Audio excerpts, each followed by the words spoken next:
Bien-aimés dans le Seigneur, chers internautes, amis téléspectateurs, nous vous disons merci.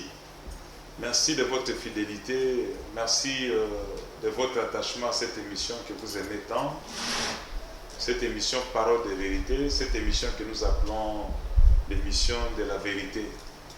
Nous vous disons vraiment merci du fait que vous êtes encore une fois là pour pouvoir nous témoigner de votre fidélité, de votre amour et de votre sympathie. Vraiment qu'il plaise à notre Seigneur Jésus-Christ de vous bénir si richement, partout là où vous êtes, partout là où vous nous suivez. Vraiment que Dieu vous bénisse. Nous disons également merci à tous ceux qui nous ont appelés. Il y a eu des gens qui ont pris bon soin de nous appeler sur WhatsApp à partir de ce numéro qui est affiché sur votre petit écran. Il y en a qui nous ont appelés, il y en a qui nous ont déposé des messages sur WhatsApp, d'autres qui nous ont déposé des messages sur Internet, d'autres qui nous ont envoyé des CMS, certains nous ont carrément appelés en live, en direct, pour pouvoir nous suggérer certaines choses relatives à cette émission. Sur ce, vraiment, nous vous disons merci. Que Dieu vous bénisse richement, tendrement. Fidèle à sa mission, nous l'avons toujours dit, cette émission, c'est une émission de tout le monde, si on peut dire ainsi. C'est une émission à travers laquelle nous avons l'habitude de recevoir des éminents invités pour pouvoir écouter aussi comment ils pensent, comment ils raisonnent, comment ils réfléchissent autour de certains points. Aujourd'hui, nous allons parler de coronavirus, communément appelé Covid-19. Certains vont plus loin jusqu'à l'appeler C19, comme pour dire Corona-19 ou Coronavirus 19.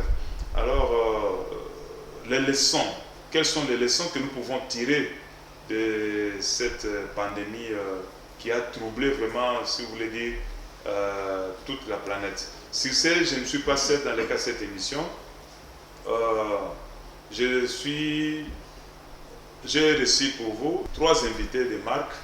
Ils vont pouvoir se présenter. Je vais commencer avec celui qui est à ma gauche. Il va pouvoir se présenter. Vous pouvez présenter. Merci, bonjour. Moi, je suis William Bouyamba Kalombay. Je suis professeur en sciences de gestion et je suis expert comptable et secrétaire général du Conseil permanent de la comptabilité au Congo. Merci beaucoup. Je rappelle que vous êtes aussi chrétien, serviteur de Dieu. Tout à fait. Ça, c'est encore une casquette que vous avez pu oublier. Vous êtes serviteur de Dieu aussi, tout à fait. Bien que vous êtes un homme de la science. Alors, en face de moi, il y a une invitée. Il va pouvoir également se présenter. Moi, c'est mon nom. Je réponds au nom de Josette Chagé. Je suis professeur à l'université de Kinshasa, anthropologue, mais j'ai enseigné également à l'université libre de Bruxelles et à l'université Senghor d'Alexandrie. Merci, je suis heureux. Et le troisième invité, il va pouvoir se présenter. Il est médecin, lui il est ensemble avec nous, mais il est à partir de Bruxelles, il va pouvoir se présenter. Mes salutations à la population congolaise, à Papa Walesa et Papa Para Walesa. Moi, je suis Dr Roland Vermeer. Je suis le médecin-chef de Eurocontrol, l'organisation européenne pour la sécurité dans l'air. Ça veut dire le contrôle trafic aérien, et l'ancien président de l'association scientifique pour médecine d'aviation et d'espace de l'Europe et de l'Amérique. Et aujourd'hui, il m'est demandé de vous répondre quelques questions concernant ce Covid-19. Merci beaucoup. Je pense que vous avez pu découvrir que nous avons invité pour vous des hommes dignes d'être reçus, d'être invités pour pouvoir débattre ensemble avec nous autour de ces sujets aussi importants, à savoir les coronavirus. Quelles leçons je dis, tirer de cette grande pandémie. Alors, professeur, si je peux vous appeler ainsi, Je voudrais dans un premier temps que nous puissions, avant que nous puissions entrer dans les vifs de notre sujet, que nous puissions savoir est-ce que cette maladie a-t-elle eu le temps de vous attaquer vous personnellement? Vous êtes là? Ou bien vous avez suivi chez les autres? Parce que je ne sais pas, on peut être là en train de parler, bon, peut-être vous avez vécu cette maladie, vous avez été atteint, ou si pas, même si vous avez eu des amis aussi qui étaient atteints, vous avez vu ce que ça fait. Bien, par rapport à moi-même, je ne suis pas médecin, mais il y a quand même des symptômes. Là, il faut dire que ici, en Afrique, nous nous sommes peut-être réveillés un peu plus tard, mais sinon, depuis l'année 2019, c'était l'année passée, déjà vers le mois de décembre, il y avait une sorte de fièvre qui attaquait beaucoup de gens, accompagnée de tout. Et moi-même, à l'époque là, j'avais fait aussi des fièvres comme ça. Moi, je pensais plus à la malaria, mais bon, c'était quand même une malaria assez particulière qui avait persisté, malgré que j'avais pris des antipaludéens, mais j'avais trouvé qu'il y avait une certaine résistance. Est-ce qu'il s'agissait des corona? Point d'interrogation. Madame? Je vais abonder dans le même sens que ce que le professeur vient de dire.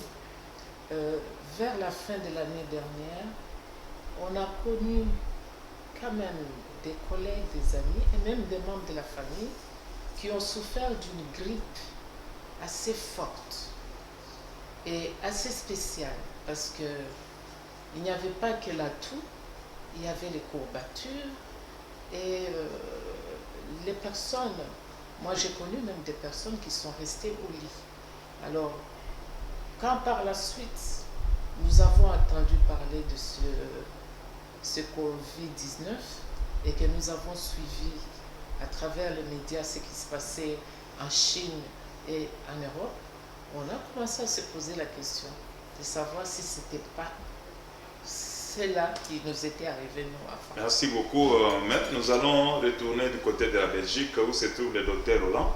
Lui, il va pouvoir nous expliquer vraiment les origines de cette pandémie.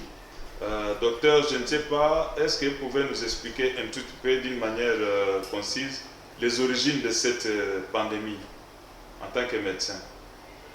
La question était, est-ce qu'on connaît avec certitude l'origine de ce virus? Et la réponse est certainement non. On ne le connaît pas. Ce qu'on sait, que ce n'est pas de provenance d'un labo fait par l'être humain, parce que ça, on sait de la séquence génétique du virus. Donc, c'est un virus qui probablement de chauve-souris a infecté un homme quelque part dans la province de Wuhan, en Chine. Et c'était probablement déjà en l'automne 2019. Ce n'est pas le premier virus de la groupe des Corona qui fait cet échangement entre des bêtes et l'être humain. Probablement, ça date déjà du Moyen-Âge que ces coronavirus le font. On connaît encore récemment l'infection avec un autre virus du MERS qui était en Saoudi-Arabie, qui était par des dromadaires. Et on était aussi connu ça avec le SARS encore avant, qui était venu aussi avec une petite bête qui était en contact avec l'être humain. Donc c'est rien de nouveau. Il y a dans l'histoire régulièrement des coronavirus qui font le saut d'un animal vers l'être humain. Merci beaucoup. Il n'y a pas que les origines scientifiques, il y a aussi les origines spirituelles. Donc là maintenant, le pasteur Walesa, lui, il a dit, Dieu l'a révélé, les origines. Au moment où beaucoup de gens sont en train de se poser des questions, comme nous venons de suivre le docteur Roland à partir de la Belgique, il dit, on ne connaît pas les origines. Mais le pasteur Walesa, lui, il dit, il connaît les origines. Mais avant que nous puissions encore aller plus loin, suivons d'abord ce que dit le pasteur Walesa autour de cette pandémie. Lui, il est en train de nous expliquer les origines et qu'est-ce qui se passe, pourquoi une telle pandémie dans le monde. Signe de repentance devant Dieu. Pour que Dieu observe notre humilité. Parce qu'il sait pourquoi il nous a suscité. Nous sommes là pour prier pour les gens. Nous sommes des intercesseurs. La manière dont nous avons prié, nous avons beaucoup pleuré devant Dieu.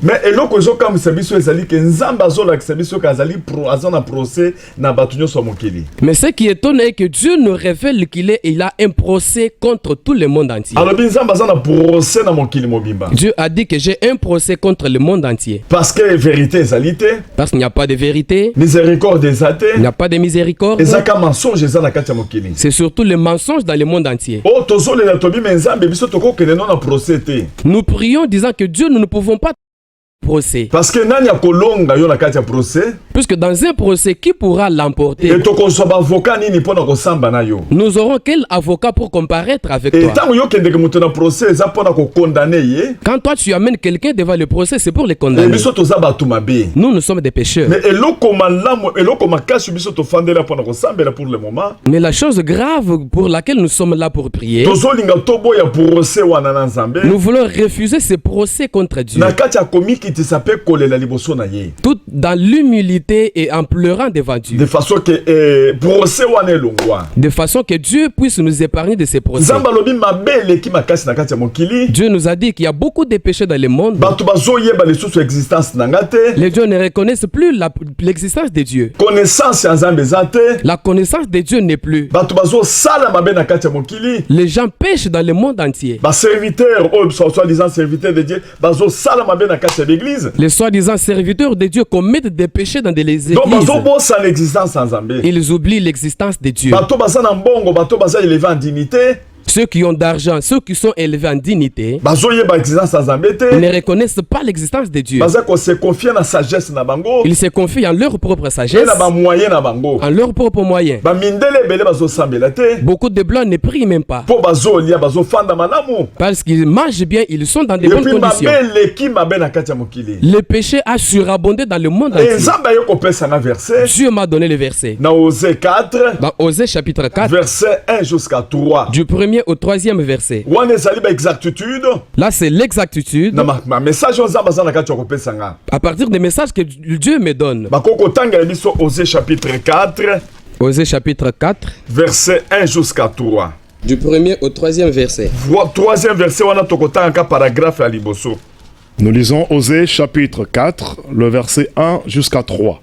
Écoutez la parole de l'Éternel, vous habitants de la terre, car l'Éternel a un procès avec tous les habitants de la terre. Parce qu'il n'y a point de vérité, point de miséricorde, point de connaissance de Dieu dans toute la terre. Il n'y a que parjure et mensonge, assassinat, vol et adultère. On use de violence, on commet meurtre sur meurtre. Le verset 3. C'est pourquoi toute la terre sera dans les deuils. Parole du Seigneur. Merci beaucoup. Nous venons de suivre là les dires de l'homme de Dieu, le révérend Claude Kaboulo Lessa. Toute la terre sera dans les deuils. Donc lui au moins, spirituellement, il a expliqué les origines de cette pandémie comme un procès entre Dieu et les hommes de la terre. Je ne sais pas, madame, vous êtes professeur, vous êtes scientiste, mais vous êtes aussi chrétienne. Je ne sais pas comment vous conciliez les deux points de vue. Nous avons suivi le docteur Roland qui a expliqué les origines scientifiques et puis selon des recherches de cette pandémie. Nous avons également suivi le pasteur Walesa, lui qui précise les origines. Je ne sais pas, qu'est-ce que vous pouvez dire? Je peux dire vraiment sans hésiter que les deux se rejoignent. Les deux se rejoignent. Les deux se rejoignent. Parce que, vous savez, nous sommes des êtres humains. Un être humain, c'est physique, mais c'est spirituel aussi. Qu'on le veuille ou non, qu'on soit croyant ou non croyant. Et un être humain physique, et là je peux réagir en tant qu'anthropologue, nous avons vu que dans l'histoire de l'être humain, il y a la théorie des chrétiens, de ceux qui croient, qui établit que c'est Dieu qui a créé l'homme. À côté, depuis des millénaires, il y a la théorie aussi des évolutionnistes qui prétend qu'à un certain moment, il y a eu de l'eau, presque comme une explosion, et puis la vie est sortie de là. À commencer par des invertébrés, et puis il y a eu développement, on est passé aux grands singes, et puis aux hominidés. Et même au niveau des hominidés, il y a eu une évolution. Donc, mais si vous allez, on ne va pas au cours de cette séance aller en profondeur, mais quand on va en profondeur, on se rend compte que les deux se rejoignent. Et quand les deux se rejoignent, l'homme est là, mais il y a des moments où l'homme a besoin d'autre chose qui lui donne plus la force de résister. Et nous l'avons vu lors des différentes émissions que nous avons vues à la télévision. Je prends un exemple que j'ai vu sur la télévision italienne, alors qu'il y avait beaucoup de personnes qui n'avaient pas de respirateurs dans un hôpital. Il y avait un jeune à côté d'un prêtre catholique. Mais il n'y avait plus de respirateur pour ce jeune qui était là. Mais le prêtre a demandé qu'on lui enlève, lui, son respirateur et qu'on donne au jeune qui a besoin de continuer à vivre. Vous voyez déjà ce côté humain. C'est un côté... Ça se rejoint. Pourquoi ce prêtre a fait ça? C'est parce qu'il a le côté spirituel et qu'il croit qu'après la vie sur terre, il y a quand même une vie. Il y a une autre vie, professeur Mouyamba, je ne sais pas comment on pouvait dire aussi ces deux positions. Ça se rejoint, elle a dit ça se rejoint, puisque l'homme, au fond, l'homme a aussi le côté spirituel. Tout à fait, je suis parfaitement d'accord avec ça. Au fait, je crois que... N'oublions pas que les pasteurs sont en train de dire les mal. Tout à fait, c'est mal. Voilà. La source du péché, en fait, la source de toute maladie, c'est le péché. Et tout part du péché originel. La rébellion de l'homme. La rébellion de l'homme. C'est ce qui entraîne les maladies. Évidemment, si le plan scientifique, un médecin va expliquer par rapport aux microbes, etc. Mais si vous regardez très bien, c'est un esprit. Dans les domaines, si vous regardez dans les dimensions que nous avons, il y a comme Madame l'a dit, le physique.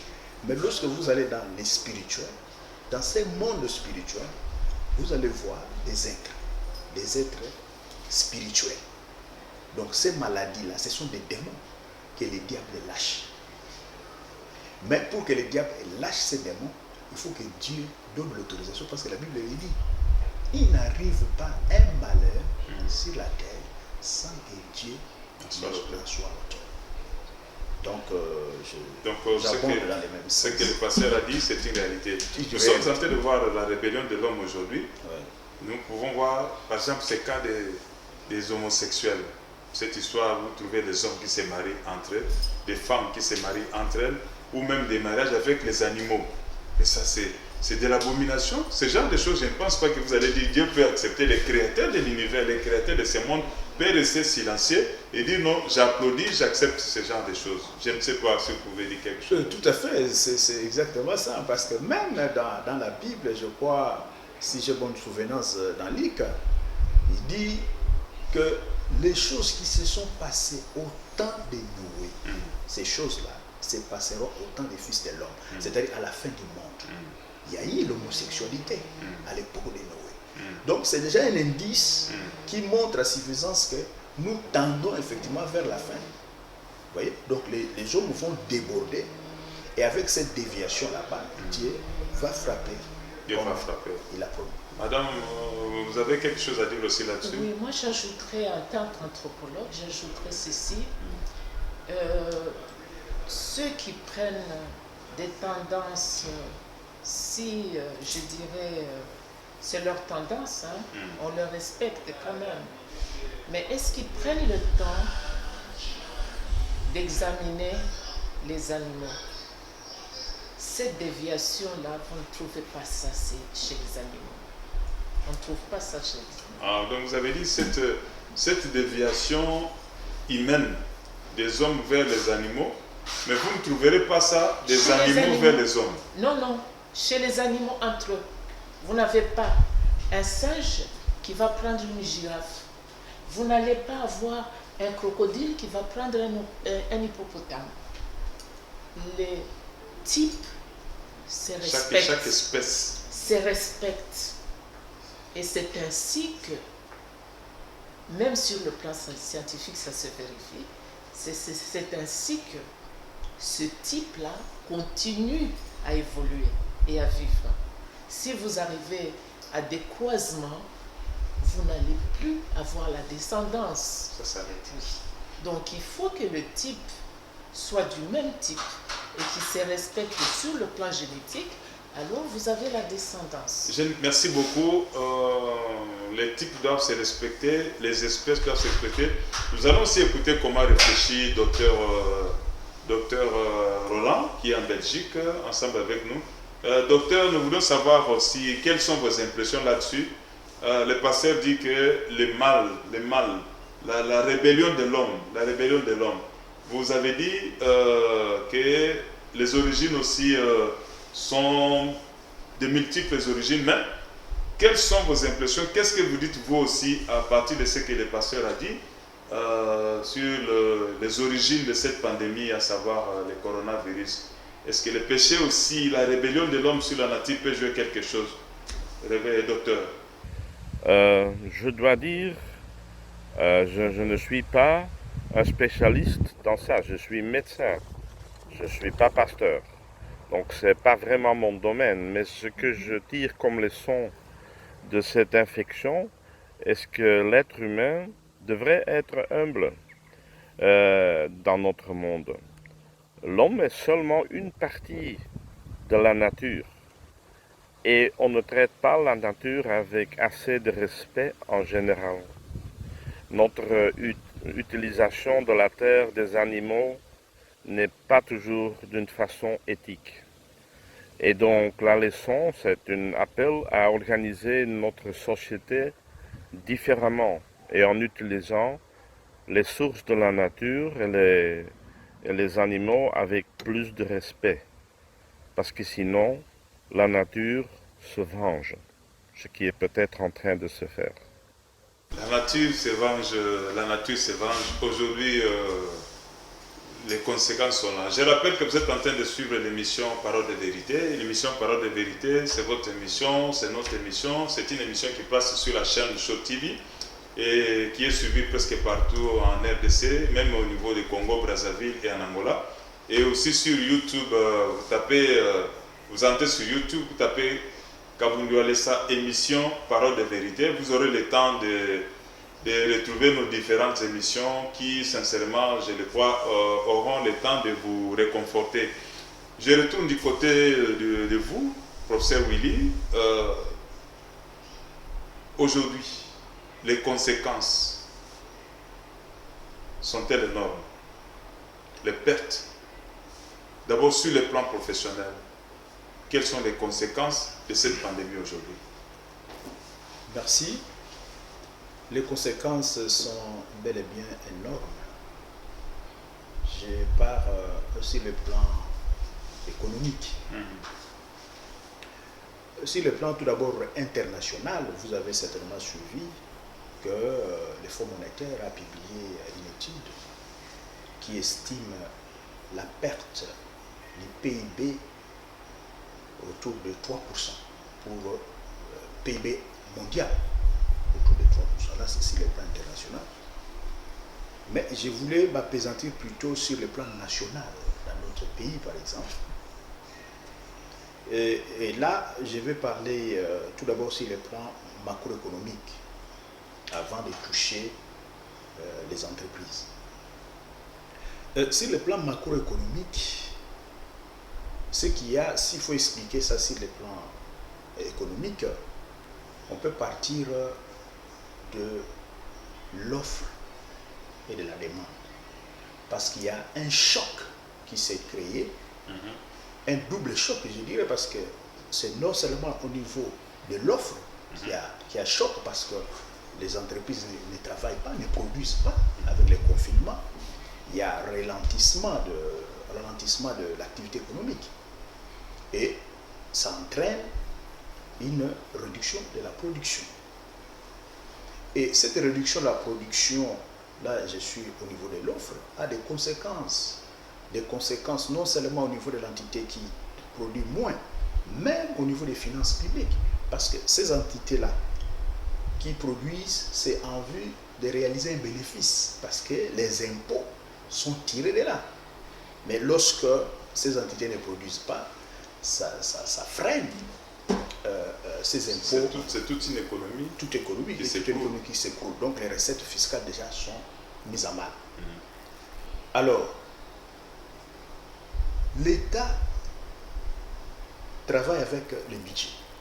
Et dans le budget de l'État, vous avez les recettes et les dépenses. Déjà, lorsque les recettes sont mises à mal, par exemple, que j'ai donné, mais dans l'entretemps, à cause toujours de cette même crise, il y a des dépenses qui, elles, augmentent. Naturellement, par exemple, des dépenses liées à la santé. Vous comprenez que l'État doit mettre en place une politique pour pouvoir lutter contre cette pandémie.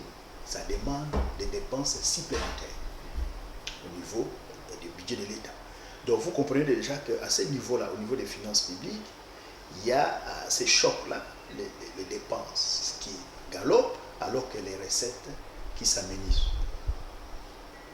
Alors, il y a aussi une inflation qui s'est créée. Une inflation qui s'est créée, pourquoi? Parce qu'il y a déjà un déséquilibre entre l'offre et la demande. L'offre diminue parce que les gens ne travaillent pas assez. Et ces mêmes personnes qui ne travaillent pas assez, ils n'ont plus de revenus pour pouvoir acquérir la production qui est offerte, qui est en baisse. Vous comprenez? Ça, c'est à ce niveau-là. Et on peut même continuer plus loin.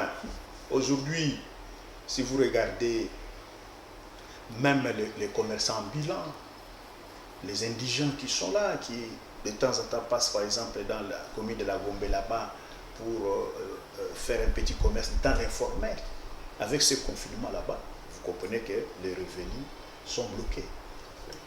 Alors, au niveau des entreprises, il y a encore un problème. Parce que dans l'entreprise, il y a ce que nous appelons des charges variables et des charges fixes. Mais ces charges-là engagées par l'entité sont couvertes par l'activité, par les chiffres d'affaires. Mais ces chiffres d'affaires qui ne viennent plus parce qu'il y a confinement, mais il y a des charges variables que l'entité est censée couvrir. Je donne un exemple. Prenons les Indiens qui sont en ville là-bas. Ils louent des maisons. Ils doivent payer les loyers. Mais ils ne diront pas... Et même payer les personnels. Même payer les personnels. Avec les personnels, on peut voir avec ce qui se passe. Vous comprenez qu'on peut réduire certaines charges parce que avec les salaires, quand même les payer, un minimum à payer. N'est-ce pas? Donc ce sont des charges fixes. Les loyers, ce sont des charges fixes. Vous n'allez pas dire aux gens, aux bailleurs, voilà, à cause du confinement, je ne veux pas vous payer les loyers. Non, vous n'allez pas le faire. Vous comprenez? Donc là déjà, ça met aussi en mal ces entités-là. Donc ça c'est sur le plan économique. Mais sur le plan social, vous l'avez vu, avec notamment la fermeture des écoles, c'est l'oisiveté, les gens sont à la maison, à l'université c'est la même chose. Et donc il faut dire que les conséquences sont énormes. Madame, sur le plan académique, vous êtes professeur à l'université de Kinshasa. Sur le plan académique, y a-t-il des catastrophes là-bas? Les conséquences sont vraiment énormes. Pouvons-nous savoir qu'est-ce que vous vivez là-bas? Moi, je souhaiterais, et je pense que c'est le souhait de tous les Congolais, que Covid là s'arrête. Vraiment. Il faut peut-être revenir à ce que le pasteur Wallace vient de dire. Il faut supplier celui qui nous a mis sur cette terre pour qu'il nous retire cette maladie. Parce que je peux dire qu'au niveau de l'université, je ne parle que de l'université de Kinshasa, c'est déjà une catastrophe. Rien qu'en sciences économiques, au moins 7 profs et des grands professeurs. Il faudra combien d'années pour les remplacer? Qui sont morts? Oui. Il faudra combien d'années pour les remplacer? Des grands professeurs? Des grands professeurs. Combien d'années pour les remplacer? Il faut la formation, il faut l'expertise, il faut l'assurance qu'ils ont dans chaque... et l'expérience qu'ils ont dans chacun dans leur domaine. Je pense que cette pandémie, il faut que par ce passage de cette pandémie, qu'on arrive à réfléchir sur le lendemain. On va y arriver. Oui. Nous voulons d'abord aller encore plus loin sur les catastrophes au niveau académique. Par exemple, c'est près de 2 ou 3 mois de confinement. Il n'y a pas d'études, il n'y a pas de cours, Est-ce que ça peut avoir des impacts sur les étudiants, par exemple? Bien sûr que ça a un impact sur les étudiants, non seulement sur les étudiants, mais sur les professeurs aussi. Parce que quand nous sommes à l'université, il n'y a pas que le cours que nous allons donner. Il y a les réflexions que nous avons souvent au niveau de chaque faculté. Et même des recherches. Il y a les recherches que nous accompagnons. Il y a des conférences qui sont là.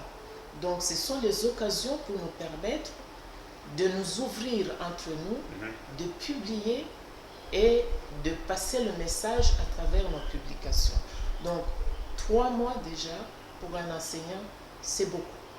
3 mois déjà pour un enseignant, c'est beaucoup. Et même pour un étudiant aussi, c'est beaucoup. Alors pour un étudiant, je crois que c'est encore plus grave parce qu'ils n'ont pas eu accès à leur formation. Ceux qui sont à la fin d'un cycle sont un peu perdus. Ils n'ont pas l'occasion de voir régulièrement les professeurs qui les encadrent pour préparer leurs travaux de fin de cycle ou bien leurs travaux de mémoire. Ça fait beaucoup de dégâts, beaucoup de problèmes, c'est vrai. Nous allons voir... Il y a des gens qui disent que... pas des gens, bon, c'est une réalité, nous l'avons vécu. Cette pandémie a beaucoup plus fait des dégâts, plus des dégâts mortels, voulais-je dire, vraiment paix à toutes ces âmes qui nous ont quittés.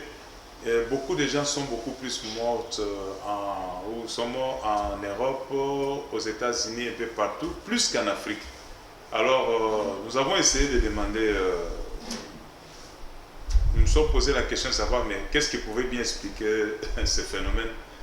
Mais avant que nous puissions aller plus loin à cela, retournons un peu du côté de la Belgique, là où se trouve le docteur Roland. Je rappelle qu'il est docteur, qu'il est médecin, mais il est ensemble avec nous dans le cadre de cette émission. Alors docteur, nous voulions un peu savoir si vous pouvez nous expliquer ce phénomène, beaucoup plus de dégâts, beaucoup plus de morts en Europe, aux États-Unis, en Amérique, un peu partout là-bas, plus qu'en Afrique. Est-ce qu'il y a un sens, il y a quelque chose qu'on peut expliquer cela? Comment pouvez-vous expliquer ce phénomène? Pourquoi est-ce qu'il y a cette grande différence entre le nombre des infections et des morts entre l'Ouest, l'Europe et l'Afrique? Je n'ai pas pour le moment une réponse claire à cette question. On espère avec les médecins en Europe que ce n'est pas une pandémie un peu cachée en Afrique, où il y a beaucoup plus de contamination et peut-être des morts qu'on sait. Parce qu'il n'est pas partout en Afrique, le système médical est assez compétent pour faire accès à des tests pour voir qui a vraiment le coronavirus et qui ne l'a pas. Donc peut-être il y a des cas de corona qui sont diagnostiqués comme quelque chose d'autre, mais qui existent quand même. Ça a été aussi avec des autres infections dans le passé où on pensait que c'était des grippes, mais après on a donc vu que c'était en réalité des maladies d'un autre type de corona. Une autre explication peut-être que le virus, puisque c'est un virus RNA qui est hautement instable, que le virus fait des mutations constantes. Maintenant en Belgique, on a à peu près 120 différentes sortes qui ne sont pas très différentes, mais il y a des petites différences entre le même coronavirus. Et donc on sait que le coronavirus original de Wuhan était un type A, mais ce qui est venu en Europe c'était déjà type B ou C. Et donc ça c'était beaucoup plus dangereux pour les Blancs, pour la population européenne que la version originale. Donc peut-être qu'il y a une petite différence dans le génome des Africains qui les fait pour le moment moins susceptibles à avoir ce coronavirus. Mais c'est juste une hypothèse. Et naturellement, il faut tenir compte aussi du fait que le coronavirus attaque surtout des êtres adultes et des personnes vieilles, tandis que la population africaine est en général beaucoup plus jeune que la population européenne. Ça va certainement aussi jouer un rôle, en sachant que c'est des personnes jeunes ou des enfants, l'infection se fait souvent sans aucun symptôme. Donc on ne le sait même pas. Et eux-mêmes ne savent pas qu'ils ont eu le corona. Merci beaucoup, docteur. Nous sommes vraiment heureux de découvrir, d'être avec vous et de tous ces éclairages que vous ne cessez de nous apporter. Madame la professeure, je voudrais savoir aujourd'hui, qu'est-ce que nous pouvons faire pour prévenir ce genre de catastrophes? Parce qu'on va laisser les bras croisés à pleurnicher, à dire non, voilà, il y a ceci, on ne sait pas où attendre toujours les États-Unis, avoir les yeux tournés vers l'Europe ou quelque chose comme ça. Pouvons-nous faire quelque chose? Qu'est-ce que vous nous proposez, vous, en tant que scientifique, en tant que les hommes de la science? Qu'est-ce que vous pouvez apporter? Qu'est-ce que vous pouvez dire autour de cette main? Pouvons-nous rester les bras croisés?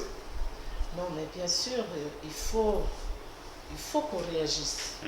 Comment? Il faut qu'on réagisse. Comment? Comment on doit réagir? Vous savez, je vais commencer par une petite histoire, là, mais que la majorité des Congolais connaissent. On nous a dit, c'est historique, qu'au 14e, 15e siècle, quand les Portugais, qui étaient les maîtres dans la navigation, ont découvert l'embouchure du Congo, Diogo Cao, et qu'ils ont été en contact avec le roi du Congo, c'était de bonnes relations au départ. Très bonnes relations. Mais par la suite, le roi du Congo s'est rendu compte que les gens là avec lesquels il entretenait de bonnes relations venaient pour acheter des personnes de son royaume Parce qu'entre-temps, les Portugais avaient découvert le Brésil.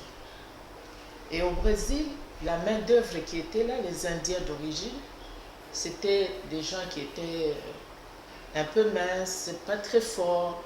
Or, pour eux, ils avaient déjà étudié qu'au Brésil, on pouvait faire des plantations, on pouvait avoir une agriculture, l'élevage.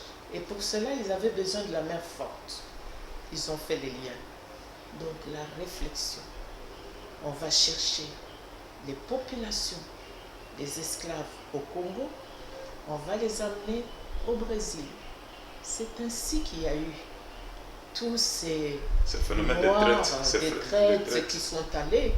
C'est parti d'une réflexion qui a été organisée et qui est arrivée, on peut le déduire, à développer l'Occident de ce moment-là. Parce que c'est les richesses qui provenaient des plantations de café, de canne à sucre et tout ça, qui ont amélioré les conditions en Europe. Donc, la réflexion est à la base de tout. Donc, autrement dit, nous devons réfléchir. Réfléchir. Là-dessus, la Bible dit aussi, dans les jours de bonheur, réjouis-toi. Mais dans les jours de malheur, réfléchis. Voilà. Mais je demande voir les gens, dans les jours de malheur, ils commencent à pleurer. Donc vous, si je comprends, vous dites que nous ne devons pas pleurnicher, nous ne devons pas continuer à pleurer. Mais nous devons réfléchir. Mais vous vous rendez compte? Oui. Il faut se servir de ce que le roi du Congo avait fait. Oui. Dans les documents que j'ai lus, le roi du Congo, le nom c'était Zingankouf, je pense. Allez-y. Oui. Puisque les gens peuvent penser que c'était Léopoldé. Non. À cette époque-là, ce n'était pas encore Léopoldé n'était pas encore là, à ce moment-là, au XVe siècle. Il n'était même pas encore né. Oui. Je crois qu'il faut réfléchir et organiser tout cela. Comment on va faire? Le roi du Congo à ce moment-là, est-ce qu'il savait écrire? Il ne savait pas écrire. Mais il s'est rendu compte qu'il y avait quelque chose qui n'allait plus avec ses collaborateurs qu'il a eus. Dans les documents que moi j'ai pu lire, on dit même qu'il a envoyé une lettre écrite en portugais au roi du Portugal, João I, en ce moment. Ça prouve que quand on est dans une situation difficile, il faut réfléchir. Il faut trouver des solutions et organiser cela. Et il l'a fait. Il l'a fait. C'est ainsi que ça a diminué un tout petit peu, même si ils ont tourné, ils se sont tournés vers le lac Maïndombe et l'Équateur, parce que là-bas, les gens qui venaient de là étaient encore plus forts et plus robustes. Merci beaucoup, professeur Willy Muyamba. Je ne sais pas, qu'est-ce que nous pouvons faire? Pouvons-nous continuer à pleurer ou nous pouvons aussi réfléchir comme madame la professeure vient de dire? Oui, je soutiens madame totalement, parce qu'il y a même un adage qui dit « Ne vous contentez pas de ce qu'on vous a fait, mais contentez-vous plutôt de ce que vous avez fait, de ce qu'on vous a fait. » Donc, vous devez réfléchir. Reprenez, contentez-vous. Ne vous contentez pas de ce qu'on vous a fait, mais contentez-vous plutôt de ce que vous avez fait, de ce qu'on vous a fait. Et donc, on ne doit pas rester là à pleurer, non. On doit réfléchir. Et pour le cas qui est sur la table, ailleurs, c'est vrai que nous n'avons pas le même niveau de résilience, de résistance contre les chocs, n'est-ce pas? Mais on doit quand même faire quelque chose. Vous avez vu, déjà, avec le gouvernement en place chez nous, il y a eu quand même des efforts faits, fournis. N'est-ce pas? Vous avez vu, vous connaissez, que l'hyper, on a stoppé. On a suspendu. On a suspendu les paiements ou, je voulais dire, la déduction, n'est-ce pas? Des hyper.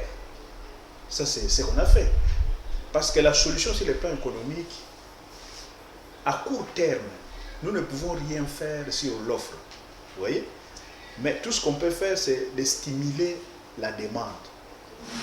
C'est comme ça que vous verrez aux États-Unis, par exemple, ce que Trump a fait. Il a donné à chaque Américain $1200. 1200 à chacun. Mais nous n'avons pas ces moyens-là pour pouvoir les faire.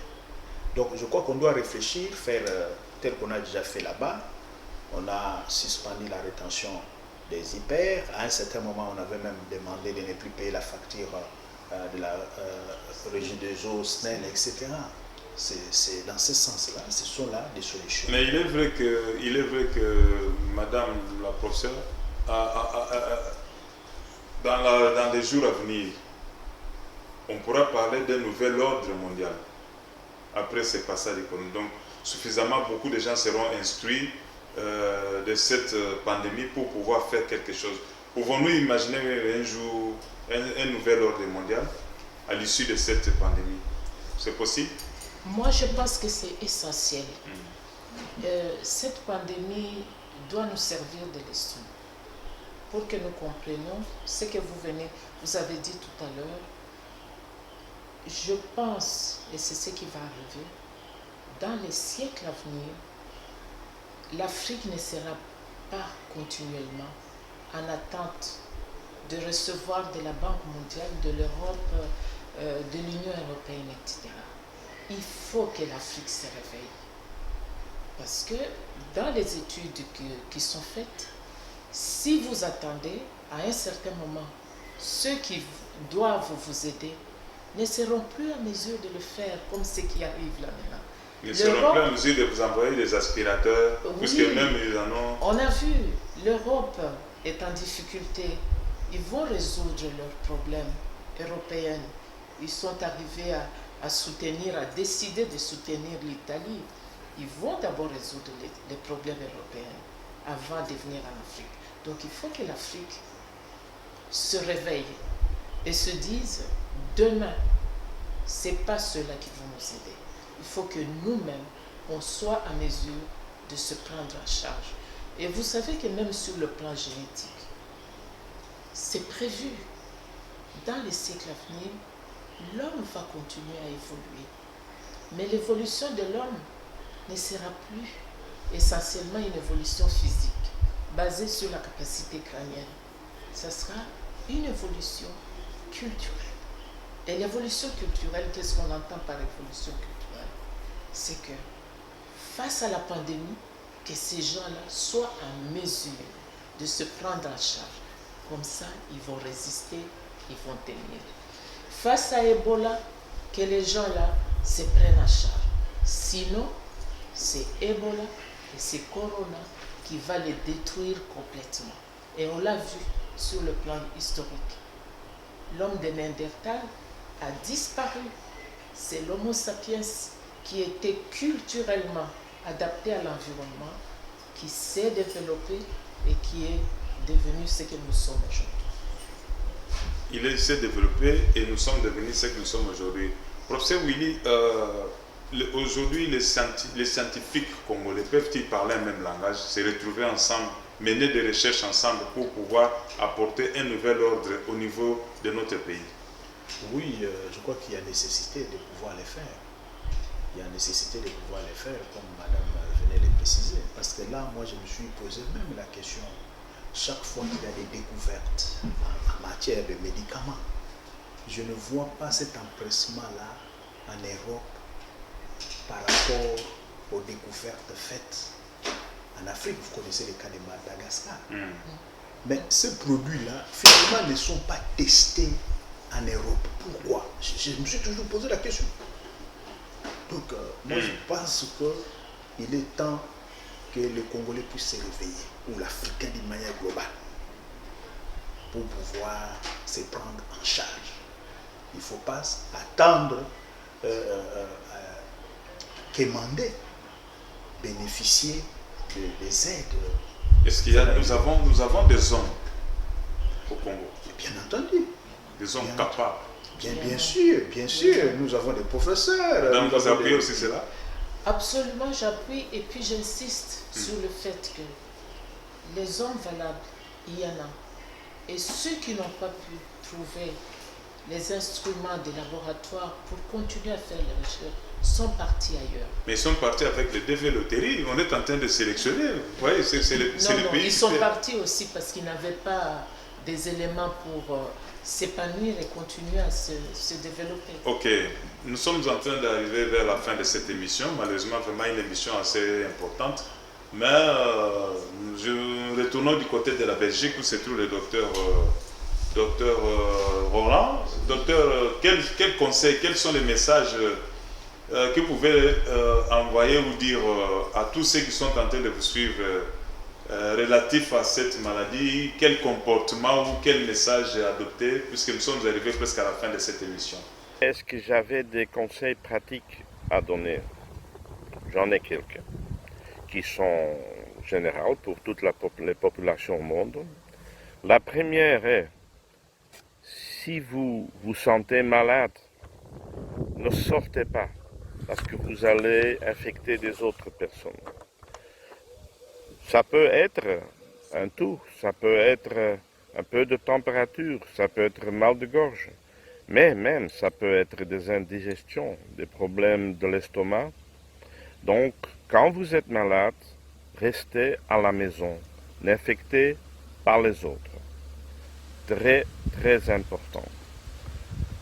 Le deuxième conseil, c'est de rester le plus possible dans une bulle de personnes.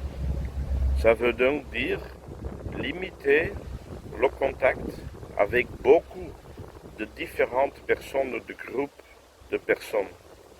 Donc ça veut aussi dire qu'il faut faire gaffe aux grands événements où on sait que comme en Corée du Sud, mais aussi en France, il y a eu des groupes d'infection après des messes, parce que les gens étaient beaucoup trop proches l'un de l'autre.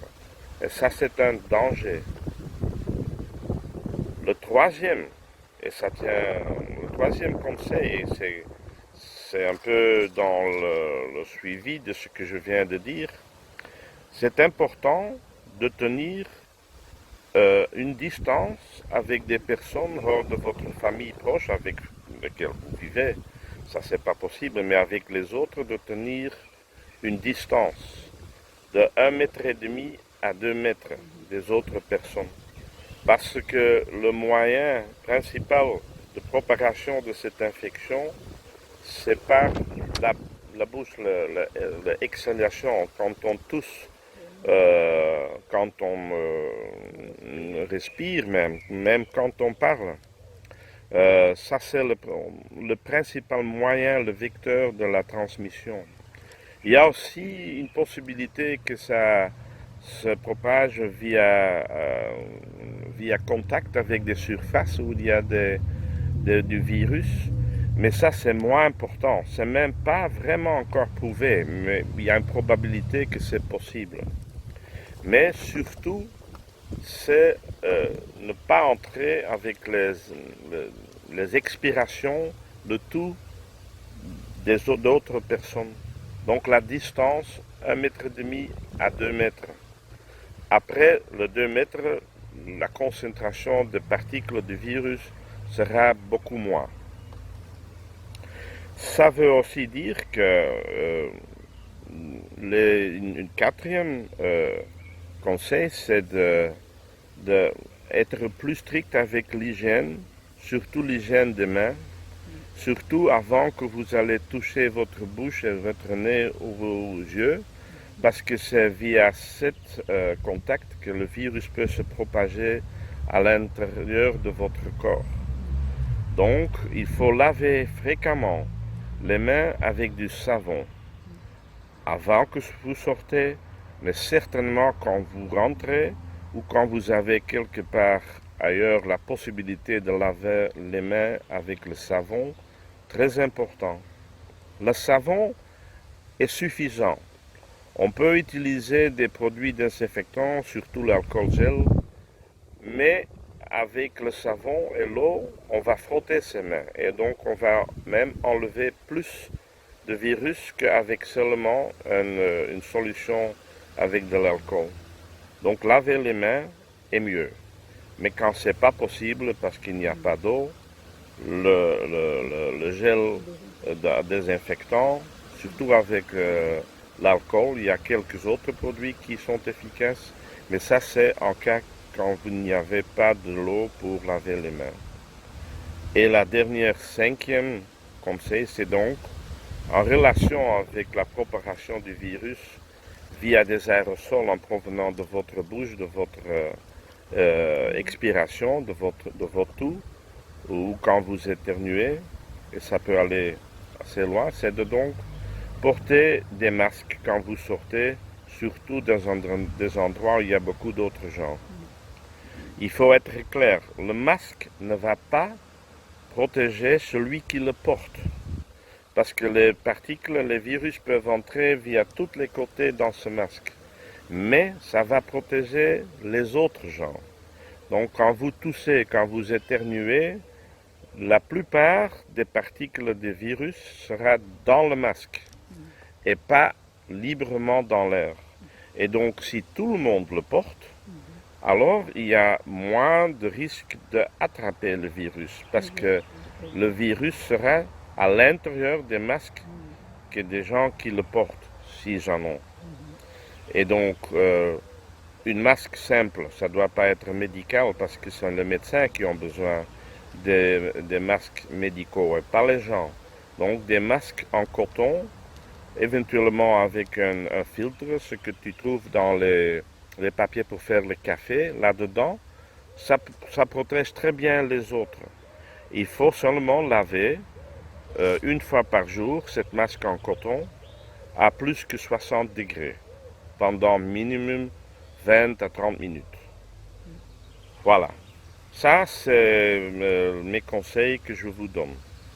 Avec ceci, se terminent mes quelques mots de notre jardin à Rijkevorsel. Vous voyez ma femme qui est à côté de moi et qui m'aime beaucoup et moi je l'aime aussi. C'est Emily Kouabi-Mbambi, qui vient du sud du Congo, du Bas-Congo, et qui est avec moi depuis 17 ans, en plein amour. Mais donc je transmets notre amour au peuple congolais et aux gens qui ont organisé cette session. Et je souhaite le mieux pour toute la population d'Afrique et pour le Congo.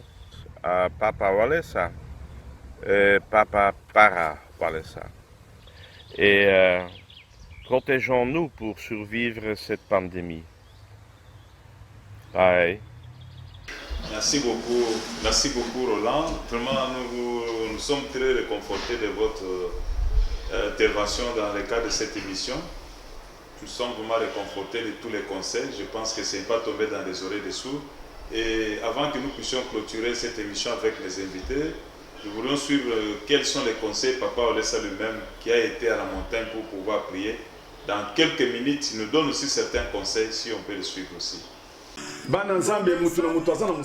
Bien-aimés dans le Seigneur, chacun a son travail.